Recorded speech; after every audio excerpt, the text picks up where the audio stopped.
All right, so a lot of people have been asking me questions about the pedal board, so I thought I'd make a little video to go over it. Okay, so let's see, where do we start? One of the first things I did is I added some of this, I forget the name of it. It's a very strong rope so that I can pick the pedal board up without having to try to put my hands in it or grab it from the sides. It's very easy to set it into the case this way, because if I grab it by the sides, I can't fit it in because my hands are blocking it. So that's a nice little feature that I really recommend. Okay, so let's see, what do I do? Usually what I do is I start out by laying all the pedals out on the floor in the order that I want them to be connected. However, they're not on the pedal board in any way, shape, or form related to the order in which they're connected.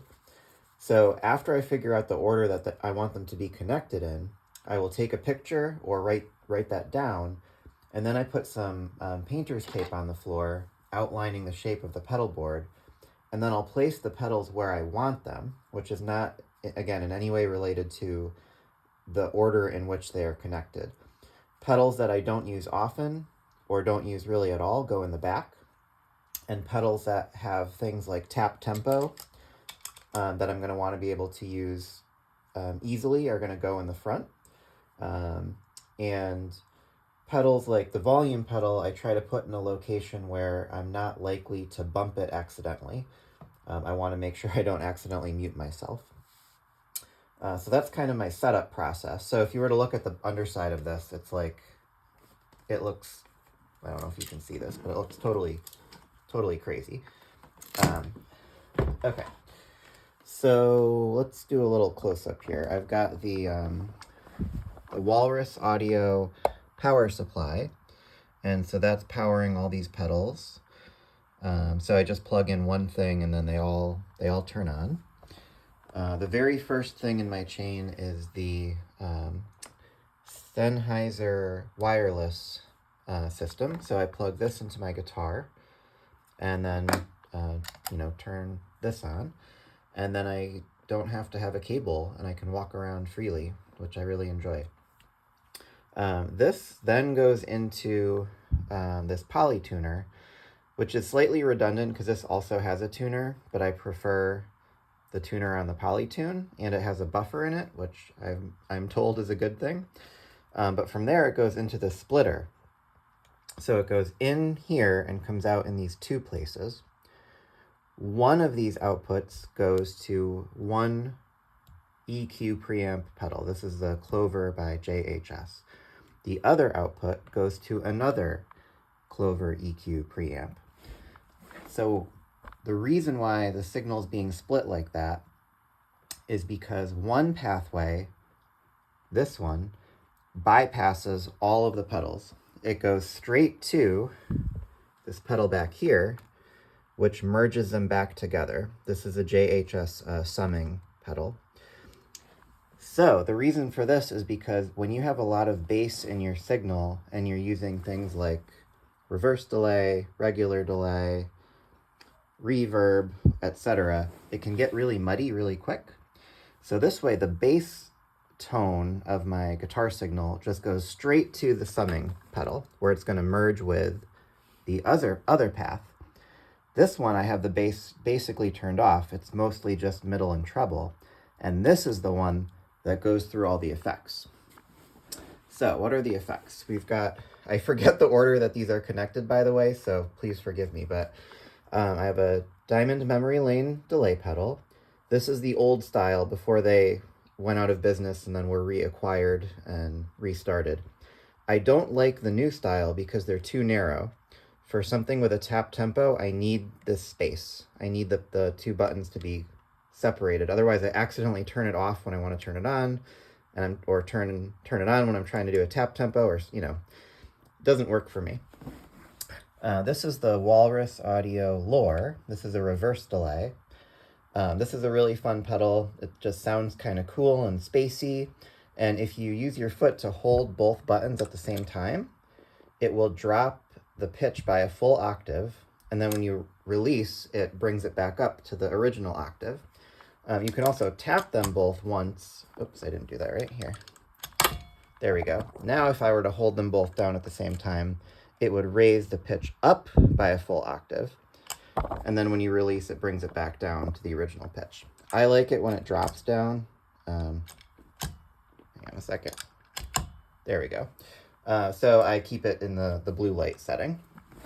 Over here, this is just a little thing of guitar picks. I don't use guitar picks, but I like to be prepared in case somebody ever needed one. So I keep them on here. The freeze, it's got a few different settings, but I like the latch setting. So when I tap this button, it will capture like a millisecond of whatever signal was passing through it and just keep repeating it on a loop. So it kind of creates a drone. And it's nice if you want to have sort of a pad of a sound to kind of noodle over or solo over, or just to create an effect. So I really only have one song right now that I use this in, but that's the freeze. This is a reverb pedal, the Fathom by Walrus Audio. I really like the sound of the reverb it gives. And it also has a nice effect where if you hold your foot on this button, it's as if you were turning the dampen knob all the way up. And then when you lift your foot off, it goes back to where it was. It's pretty subtle, but it's a cool effect, and I dig it. Okay, this is a Saturn pedal. It's just a junction box. All it does is connect one cable to another. It's very simple. It's not doing anything. It doesn't require power. Now, the reason why I have that there is because functionally, if I'm working with a sound guy who wants these two different signals not merged back here, they want to deal with the bass signal and the effect mid-trub signal separately. You know, some sound guys are very astute and interested in maximizing the sound quality. I can pop this out, give them this signal, and this will just be the effect pathway. And then the one that comes out of here is going to be just the bass. But most of the time, I have this connected. Whoops, get that in there. And then the output here is going to be those two signals merged. And so the sound guy just needs one path to mess with. And then I can still adjust the volume and the EQ here, so I can still optimize the sound. But again, some sound guys would prefer to have their own independent control over those two pathways. So this lets me easily say, okay, here you go, plug in, there's your effect path. And then out of here, your bass path, or I just put this back in. And then the output over here becomes summed by the summing pedal, and they're merged. Okay, moving on. This is the Super Rodent. This is like an overdrive pedal. I don't use it very often, but sometimes when I like to play with electric guitar, this pedal combined with the Lore, the reverse delay, I just love the sounds that I can get out of it. There is only one acoustic guitar song that I use this for, and it's literally only 3 harmonics in the middle of the second chorus. So it's very subtle, but I'm kind of a fan of using pedals pretty judiciously, just like a little bit here and there. This pedal is just an on-off pedal, so I can kill the signal or not. Now, again, this is in the pedal pathway, which would be coming through here. So if I turn this off, only the bass signal is going to make its way through. So it won't entirely kill what's coming out, but it helps me to troubleshoot sometimes if I'm getting a weird sound or I don't know what's going on. I know I can at least kill the pedal pathway. So this is like the last thing in the chain before it makes its way to the summing pedal. Okay, let's see. This is the Diamond Tremolo pedal. Again, this is the old style, the wider style, before they went out of business and were sort of reestablished by, I forget the name of the new company. And again, I like the space. I don't accidentally turn it off when I'm trying to do a tap tempo. It's got a little toggle you can kick with your foot to change the sine wave. This pedal allows you to do really cool things. You can get the really hard chop, like in Money by Pink Floyd. It even has a chaos mode and a random mode, which are very wild. They're not, I would say, not that practical, but they're interesting, and I'm trying to figure out how to work those effects into a song here and there. This is just a little volume pedal, nothing too fancy. It doesn't even require power, I don't believe. Nope. Which is nice because I only have one slot left on my Walrus power supply. Let's see, the only thing I haven't talked about yet is the compressor. This is the Tidy Whitey by JHS. Don't love the graphic, but you know, it works well, and that's the main purpose for it being here. What I like about it is while it is a compressor, it has a blend function, so you can blend the compressed sound with the uncompressed sound. And I think that's really unique, and I don't like a fully compressed sound. I like a little bit of both. At least so far, that's what I seem to like. A lot of people ask me about this. This is just a paintbrush I have Velcroed on here. So if I want to keep my pedals clean, you know, I can dust them off and it doesn't change the knob settings. What do I got here? I have a, oops, let's see. This is the, what's the brand again? The EBO, of course. So there are a couple options for a magnetic string resonator. The other one is the Soundstone. I think I have one up here. Yeah, this is the Soundstone. But what I like about the EBO is it actually has two settings, and if you hold it correctly, you can use your pinky to switch between setting 1 or setting 2, and it will change which harmonic begins to resonate.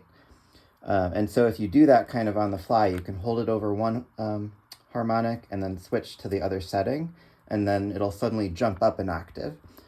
And that's a really cool feature of the EBO that I haven't seen in any other resonator like this. This one has seen better days. It's kind of covered in duct tape. They're kind of expensive for what they are, but I'm a fan of the EBO. So I have that stuck in the front down here. Let's see, what else am I missing? I don't think I'm missing anything else. So now I'm going to try to do a little quick demo. Just bear with me for a moment, please. Let's see. Hopefully we got everything in view here. Yeah, okay.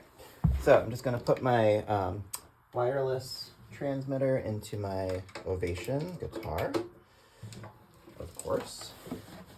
Turn up my amp a little bit. Okay, now let me turn everything off. Almost everything. I always keep my 2 EQ preamps on. I always keep my compressor on. So this is just straight guitar. Or at least it should be. Nope, I had my I had my reverb on. Okay, this is just straight guitar. Turn that up a little.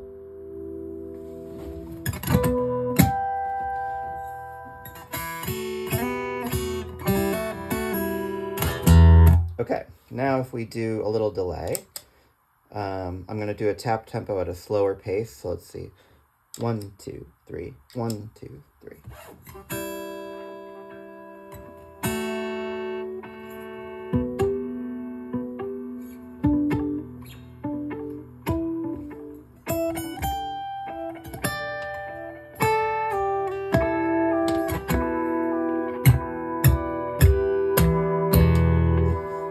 So that's delay. Now this is reverse delay, so I'll try to kind of do the same thing, but now in the reverse delay setting. I'm going to slow that down again.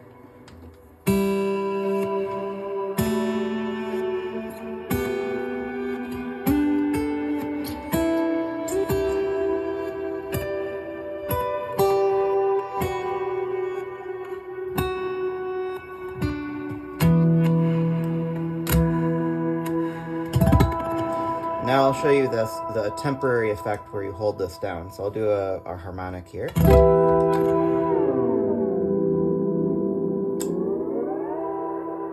And now if I were to push these at the same time, let's see, there we go.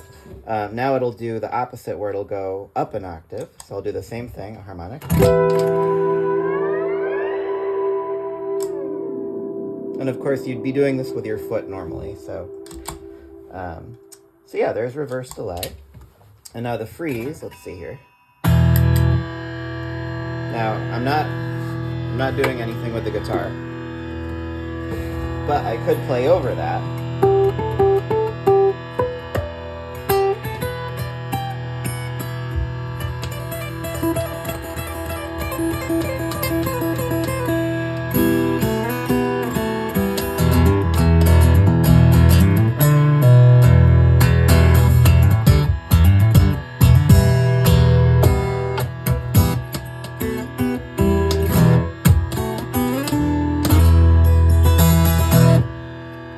Okay, so that's the freeze. Now here's just the reverb, the Fathom. So I'll just turn that on. I always like a little reverb. I once heard someone call it mayo, vocal mayo if you're singing, but I guess it's guitar mayo if you're playing guitar. So here it is with a little reverb.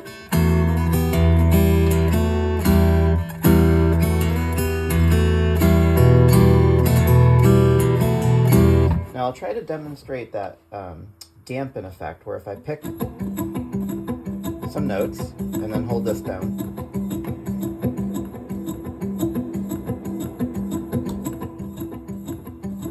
so it's very subtle. Again, I don't even know if you could pick that up, but I like subtle effects and I like temporary effects, and these two pedals do that.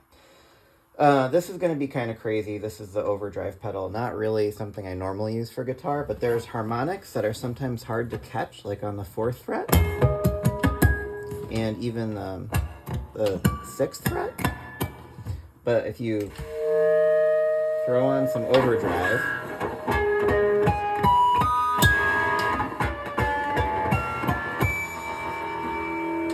they're a little bit more audible. So again, not the most practical for an acoustic guitar, but it's there. Let's see, what do I want to show you? Now here's the tremolo. All right, let's get that going a little faster and a little more depth. Let's do a triplet. Yeah.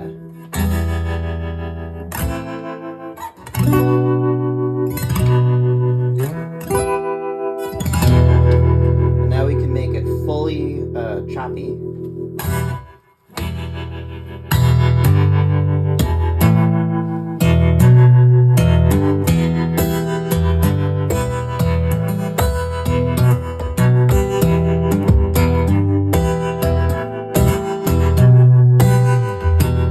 And now I'll show you the chaos or the random mode in a square sine wave, and we'll get really out there.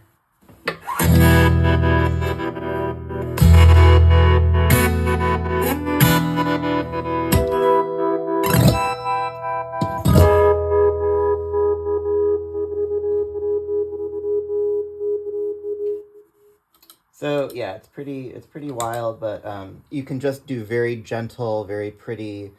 In fact, let me see if I can demonstrate that again, just so I don't overhype the craziness here. So we'll do a very shallow depth, a very slow speed, and just some nice chords. So.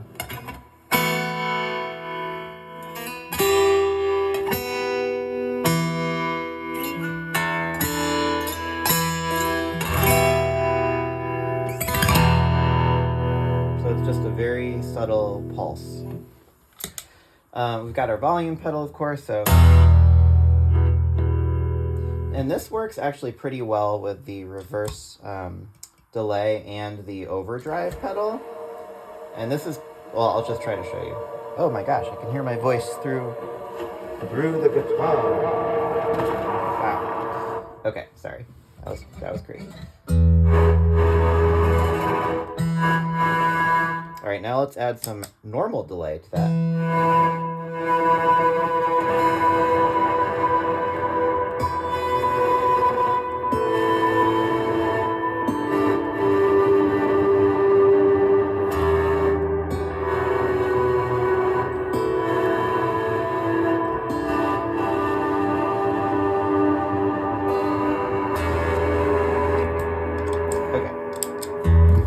back to normal guitar.